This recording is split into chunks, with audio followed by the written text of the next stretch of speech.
پاک فوج جو ہے وہ بھی پیسے لیتی ہے اور ڈنکی لگواتی ہے. اچھا میں سیدھا بولوں گا ڈنکی لگواتی ہے. ان کی لاشیں 10 دن تک نہیں ملتی, اور اگر مل جاتی ہیں تو وہ پھر ان کی شناخت نہیں ہوتی تو ان کا کوئی والی وارث نہیں ہوتا, اور ان کی لاشوں کو یا تو وہیں پہاڑوں پہ چھوڑ دیا جاتا ہے گلنے سڑنے کے لیے. اگر زیادہ السلام علیکم, میں ہوں واصل حسن اور آپ دیکھ رہے ہیں میرے یوٹیوب چینل عبدالواسی. تو آج میں آپ کے لیے ایک نئی سٹوری لے کے آیا ہوں. تو میرے ساتھ ہے عثمان بھائی, تو آپ اگر اپنا انٹروڈکشن کرا دیں. بسم اللہ الرحمن الرحیم. میں محمد عثمان ہوں, پاکستان سے میرا تعلق ہے. اس وقت میں واصف بھائی کے ساتھ ہی جرمنی میں بیٹھا ہوا ہوں ان کی رہائش کے اوپر. ہمارے یہ ویڈیو بنانے کا مقصد یہ ہے کہ جو بھی کچے دماغ کے بچے جو ہوتے ہیں نا, وہ جو یہ سوچتے ہیں کہ بھائی ڈنکی پہ جانا آسان ہے, یورپ جانا آسان ہے اور ہم نے یورپ ہی جانا ہے اور اپنی زندگی کے اوپر کھیل کے یہاں پہ آتے ہیں, ان کے لیے ہے کہ اگر وہ پاکستان کے اندر ہیں تو پلیز یہ کام مت کریں. یہ کام اصل میں آپ کو یہ ویڈیو بنانے کا مقصد ہے کہ آپ رکیں اس کام سے.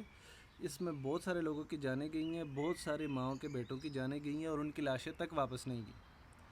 ترکی کے اندر میں نے اپنی آنکھوں سے ایک ایسا قبرستان بھی دیکھا ہے, جو لوگ ترکی اور ایران کے بارڈر کے اوپر مر جاتے ہیں برف میں, اور وہ ایک نہیں مرتا, وہ پورے گروپ مرتے ہیں جو سردیوں میں آتے ہیں. میں خود سردیوں میں آیا تھا, تو اس وقت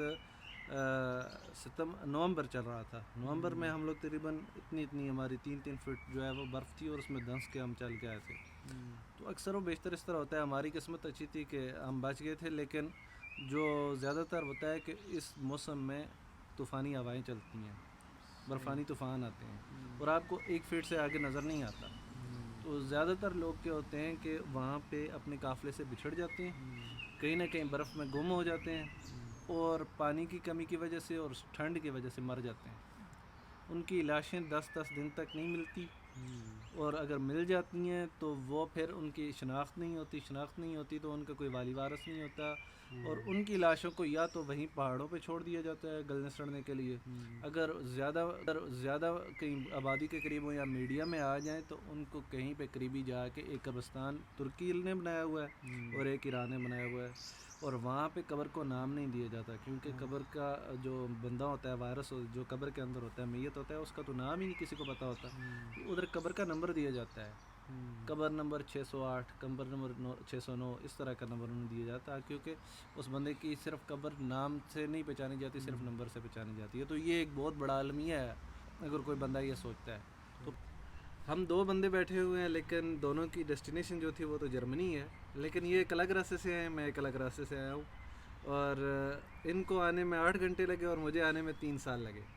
تو آج ہم آپ کو یہ بتائیں گے کہ میں 3 سال میں یہاں پہ کیسے پہنچا, اور وہ کون سا راستہ تھا جس سے میں آیا تھا. اور اس سے پہلے میں آپ کو بتاتا چلوں کہ عثمان بھائی کا اپنا یوٹیوب چینل ہے, اور ماشاءاللہ سے یہ 65,000 سبسکرائبرز لے کے بیٹھے ہوئے ہیں. تو ان کا چینل گرو کر رہا ہے, تو ان کے چینل کو بھی سبسکرائب کریں. تو پہلے ہی آپ لوگوں نے کیا ہوگا اس کے ساتھ ساتھ میرے چینل کو بھی سبسکرائب کریں.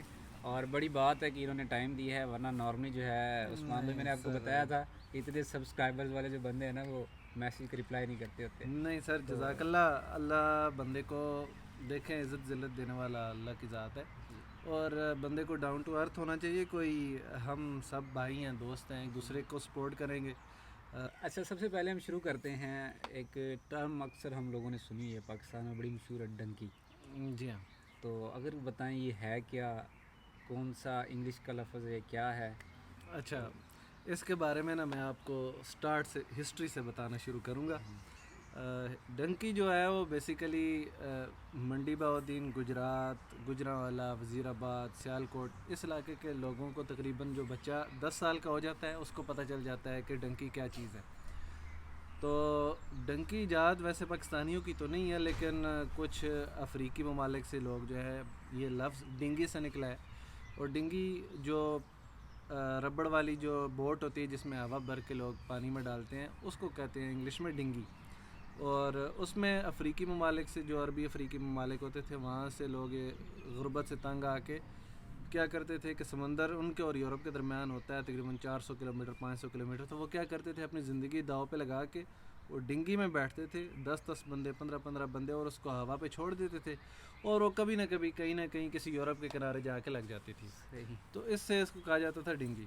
پھر ہمارے کوئی اللہ بخشے کوئی بڑی گریٹ بندے تھے گجرات کے، جنہوں نے سب سے پہلے جو ہے نا جا کے دیکھا کہ بھائی یہ بندے اس طرح یورپ میں جاتے ہیں تو ہم کیوں نہ جائیں. تو انہوں نے بھی کہا کہ بھائی ہم پیدل چلنا شروع کریں گے، اور اس طرح درمیان میں انہوں نے روٹ نکالا، اور وہ روٹ اس طرح پکا ہو گیا کہ آج بھی ان کے جو پاؤں کے، میں نے سنا ہے جی کہ جو پہلا بندہ گجرات سے فرانس میں میرے خیال میں جو پہلا بندہ ڈنکی لگا کے آیا تھا، اس کے جو چپل تھے نا جن چپلوں میں وہ پہنچا تھا فرانس میں، وہ آج بھی میوزیم کا حصہ ہیں. اچھا. ہاں جی، وہ انہوں نے سنبھال کے رکھے ہوئے ہیں کہ یہ پہلا بندہ تھا جو گجرات سے آیا تھا اور ان چپلوں میں آیا تھا، اور وہ چپل انہوں نے میوزیم میں رکھ دی ہے ایز اے ہسٹری کہ بھائی یہ بندہ پہلا تھا.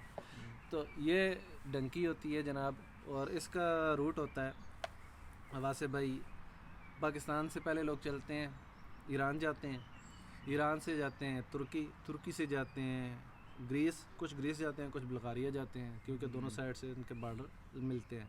پھر وہاں سے اگر کوئی لوگ گریس سے جاتے ہیں تو گریس سے پھر مسیڈونیا بھی ایک سائڈ پہ آتا ہے، ایک سائڈ پہ البانیہ آ جاتا ہے. دونوں سائڈوں پہ ڈنکی لگتی ہے. پھر البانیہ سے چلتے ہیں یا پھر مسیڈونیا سے سربیا جاتے ہیں، البانیہ سے بھی مسیڈونیا سربیا جاتے ہیں. سربیا سے پھر آگے کچھ لوگ رومانیہ چلے جاتے ہیں، کچھ لوگ بوسنیا جاتے ہیں، بوسنیا سے پھر آگے سلوینیا، کروشیا کے بعد سلوینیا، پھر اٹلی آتے ہیں. دوسری سائڈ سے رومانیہ والے اگر کہیں تو وہ ہنگری جاتے ہیں، ہنگری سے آسٹریا جاتے ہیں. تو یہ سارے جو ہے روٹ ہے، یہ ایک پورا نقشہ ہے جس کے اوپر ان لوگوں نے قبضہ کیا ہوا ہے ایجنٹ مافیا نے.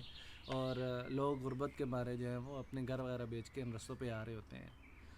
تو مجھے پوچھیں آپ میرے بارے میں. عثمان بھائی اس سے پہلے آپ کی سٹوری سننے سے پہلے میں کچھ چیزیں میرے ذہن میں نا، وہ کہتے ہیں ذہن کے اندر کیڑے ہیں. اچھا. ذہن میں ہیں جناب. تو وہ یہ کہ مثال کے طور پہ میں چلتا ہوں پاکستان سے، صحیح. آپ کہتے ہیں ایران میں جاتے ہیں، پھر ٹرکی میں جاتے ہیں، تو بارڈر پہ جو چیک پوسٹ ہوتی ہیں یہ لوگ روکتے نہیں ہیں؟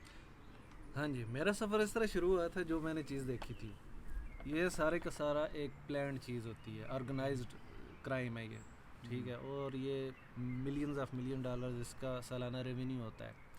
پاکستان میں مسائل یہ ہوئے ہیں کہ کیونکہ غربت ہے اور لوگوں کو نوکریاں بھی کم ملتی ہیں، تو کوشش کی جاتی ہے لوگوں کی طرف سے، جب وہ غربت سے تنگ آ جاتی ہیں، نوکریاں نہیں ملتی ان کو، اور کچھ جو ہے وہ پڑھائی کی کمی کی وجہ سے، علم کی کمی کی وجہ سے، لوگ جوان جو ہوتے ہیں وہ بڑے ہوتے ہیں تو شروع میں ان کے ذہن میں بٹھا دیا جاتا ہے کہ تم نے یورپ جانا ہے. تو وہاں سے یہ آرگنائزڈ کرائم شروع ہوتا ہے. وہیں پہ لوگ آپ کو ملتے ہیں، آپ کے اپنے شہر میں بندے کچھ ملتے ہیں جو آپ کو ملیں گے، آپ کو سپنے دکھائیں گے جی کہ آپ کو یورپ لے کے جائیں گے. اور ان کے آگے اس طرح ایک پورا ریکٹ ہے. کچھ لوگ بلوچستان میں بیٹھے ہوئے ہیں، کچھ لوگ فوج میں ہیں، سچ بتاؤں تو فوج میں ہیں، جن کو یہ آرڈر اوپر سے ہوتا ہے کہ بھائی ان لوگوں کو روکا نہ جائے، کیونکہ پاکستان میں یہ کام کر نہیں رہے. پاکستان کو باہر جائیں گے، چاہے مرا کے جائیں، چاہے مر جائیں، لیکن کچھ نہ کچھ جو پہنچ جائیں گے وہ پاکستان کو واپس کچھ نہ کچھ دولت بھیجیں گے. تو فوج کی طرف سے بھی ان کو ڈیل دی جاتی ہے جو اسمگلرز ہوتے ہیں. تو کچھ لوگ آپ کو بلوچستان میں ملیں گے. جب میں آیا تھا تو تب میں بائی ٹرین آیا تھا. ہمارے گاؤں کا ایک لڑکا تھا، 2 لڑکوں نے، ہم لوگوں نے اکٹھے سفر شروع کیا تھا. تو ہم دونوں نے اس طرح کیا کہ جو میرا دوست تھا اس کے میرے کزن بھی ایک تھا، وہ کزن ادھر جرمنی سے گیا تھا، وہ بھی ڈنکی لگا کے 60 سال پہلے گیا تھا. تو اس سے رابطہ کیا ہم نے، اس نے ایک ایجنٹ دیا، اور اس ایجنٹ نے پھر ہمیں کہا کہ بھائی تم کوئٹہ پہنچو. وہاں پہ مجھے یاد نہیں ہے اس اسٹیشن کا، بس اسٹیشن تھا سریاب روڈ پہ تھا. تو وہاں پہ ہم لوگوں نے جانا تھا اور ہمیں ایک بندے نے وہاں سے پک کرنا تھا. وہاں پہ ہم پہنچے، ہمیں 3 کالیں آئیں مختلف بندوں کی. ایک بندے نے ہمیں بولا بھائی تمہیں بس پہ بٹھا کے لے کے جاؤں گا بارڈر پہ، ایک نے بولا ٹیکسی پہ لے کے جاؤں گا، اور ایک نے بولا کہ میں اپنی پرائیویٹ ڈالا لاؤں گا وہاں اس پہ لے کے جاؤں گا. تو وہاں پہ لوگوں کو کافی ایسے لوگ مل جاتے ہیں جو ان کو وہاں پہ اغوا کر لیتے ہیں، کافی سارے بندوں کو ایجنٹ بن کے. کیونکہ جب ایک بندہ باہر سے انجان جاتا ہے، پنجاب سے جاتا ہے انجان، وہاں پہ ان کا ایک کلچر علیحدہ ہے، ان کو نظر آ جاتا ہے یہ بندہ باہر سے آیا ہے اور ڈرا ہوا ہوتا ہے. تو اس کو کہتے ہیں آؤ تمہیں لے کے جائیں، اور اگر وہ بندہ ان کی باتوں میں آ جائے تو اس کو اغوا کر کے پھر اس کا تاوان وغیرہ لیتے ہیں. تو میں جب وہاں پہ پہنچا، ہم 3 ہو گئے لڑکے، ایک لاہور کا بھی مل گیا اور 2 ہم لوگ تھے. تو ہمیں پھر انہوں نے بس میں بٹھایا. پہلے 2-3 بندوں نے بولا تھا کہ بھائی ہم اس طرح لے کے جائیں گے تو ہماری پرائیویٹ گاڑی میں آؤ، لیکن کزن نے جو ہے بولا کہ بھائی نہیں، اس طرح کرو کہ صرف یہ جو بس والا ہے نا، اس کو تم 10,000 روپے کرایہ دو گے، تمہیں بارڈر پہ لے کے جائے گا تفتان پہ. پاکستان کا اور ایران کا جو بارڈر ہے وہاں تفتان کے اوپر ان کی امیگریشن ہے، انٹری ہے. تو ہمیں لیکن جو بس والا ہے اس نے 10,000 دیے، رستے میں ہمیں فوج نے روکا، گاڑی نے چیک پوسٹ پہ گاڑی رکی اور فوج سے ایک سپاہی جو ہے وہ اوپر آیا، اس نے آ کے سب سے شناختی کارڈ مانگے. کچھ کے پاس شناختی کارڈ تھے، کچھ کے پاس نہیں تھے. سب کو اس نے یہی پوچھا ڈنکی لگا کے جا رہے ہو نا؟ تو کچھ کو جو ہے اس نے 2 یا 3 بندے جو تھے ان کو نیچے اتار لیا ایز اے ویسے ہی بہانے کے لیے، تفتیش کے لیے. کوئی 10 منٹ گزرے ہوں گے، ان بندوں کو بھی اس نے 2,000 روپے دے کے واپس بس میں بٹھا دیا. اچھا ایک اور بات یہ ہوئی کہ جب وہ چیک پوسٹ پہ ہم رکنے والے تھے بھائی، وہاں پہ تقریباً 10 منٹ پہلے ہی آ کے جو گاڑی کا ڈرائیور تھا اس نے آ کے کہا کہ بھائی سب 1,000 روپے نکالو کیونکہ آگے فوج ہے اور فوج کو ہم دے کے جائیں گے. ہماری مطلب پاک آرمی. جی بالکل جی، پاک آرمی. اور اس نے میرے سامنے وہ پیسے دیے تھے، سچ بتاؤں تو اس نے وہ میرے سامنے پیسے دیے تھے. تو یہ سب آرگنائزڈ ہے، یہ گورنمنٹ سطح پہ بھی ان کو سپورٹ کی جاتی ہے. آپ کی بات کاٹ رہا ہوں میں. جی تو مطلب یہ کہ ہم کہہ سکتے ہیں کہ پاک فوج جو ہے وہ بھی پیسے لیتی ہے اور ڈنکی لگواتی ہے. اچھا، میں سیدھا بولوں گا ڈنکی لگواتی ہے. صحیح صحیح صحیح. تو ہمیں اس طرح اتار کے انہوں نے پھر ایک جگہ پہ ایسی لے کے جائے، وہاں پہ سیرا میں ہمیں رات کو روکا گیا. وہاں سے آپ یقین نہیں کریں گے، جو بلوچستان ہے وہ اتنا بڑا ہے، اتنا بڑا ہے. آپ کو کچھ میں ویڈیوز دوں گا، آپ یوز کر سکتے ہیں ایز اے ریفرنس کہ بھئی ہم کس طرح آئے تھے. تو جو یہ سمگلرز ہوتے ہیں بلوچستان کے اندر بیٹھے ہوئے، یہ کیا کرتے ہیں کہ ان کے پاس ڈالے ہوتے ہیں نا، یہ بغیر نمبر پلیٹ کے ہوتے ہیں، بغیر کسی قسم کی لائسنس وغیرہ کے ہوتے ہیں، اور روڈ وغیرہ تو وہاں پہ ہے نہیں. ان کی جو ڈرائیونگ ہوتی ہے وہ بڑی آرش ڈرائیونگ ہوتی ہے. پہاڑیوں کے اندر صحرا کے اندر وہ بھگاتے ہیں، کچے روڈ ہوتے ہیں، کچے رستے ہوتے ہیں، روڈ تو نہیں ہوتے. تو یہ کیا کرتے ہیں، ان گاڑیوں پہ جاتے ہوئے لوگوں کو اس طرح لے کے جاتے ہیں ڈنکی کے لیے.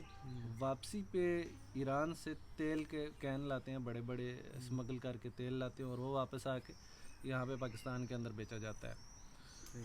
اور اس دوران اگر ایک گاڑی ہوتی ہے، آپ کو میں ویڈیو دکھاؤں گا، میں ایک جو ڈالا ہوتا ہے نا، جو ڈبل کیبن آپ کہہ سکتے ہیں، اس میں پیچھے جو اس کی خالی سائڈ ہوتی ہے ڈگی کے، اس کے اوپر بیٹھنے کے زیادہ سے زیادہ 5 بندے بیٹھ سکتے ہیں، 4 بندے بیٹھ سکتے ہیں، اس سے اوپر تو نہیں بیٹھ سکتے. اب یقینی مارے کہ میں نے 32 بندے بھی بیٹھے ہوئے دیکھے ہیں بیک سائڈ پہ.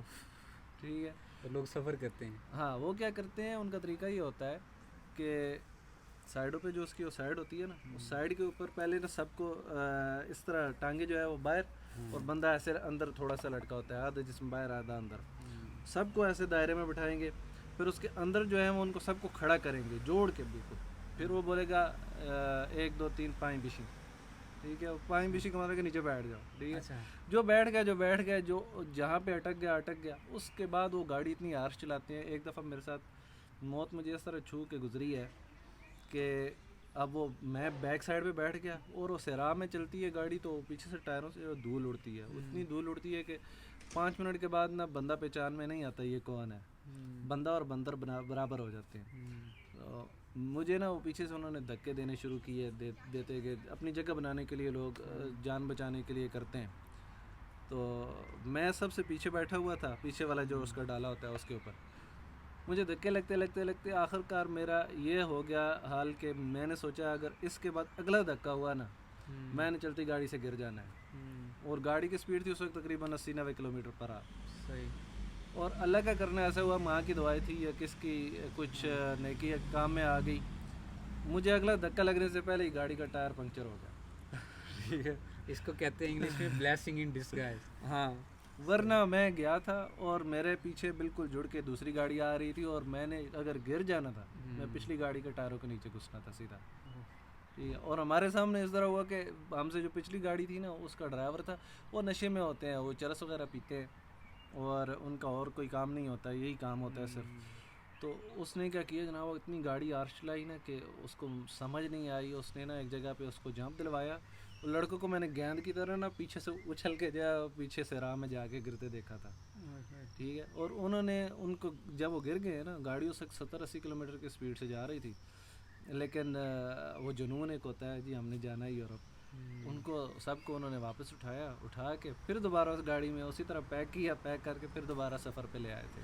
تو یہ ہوتی ہے جی ڈنکی.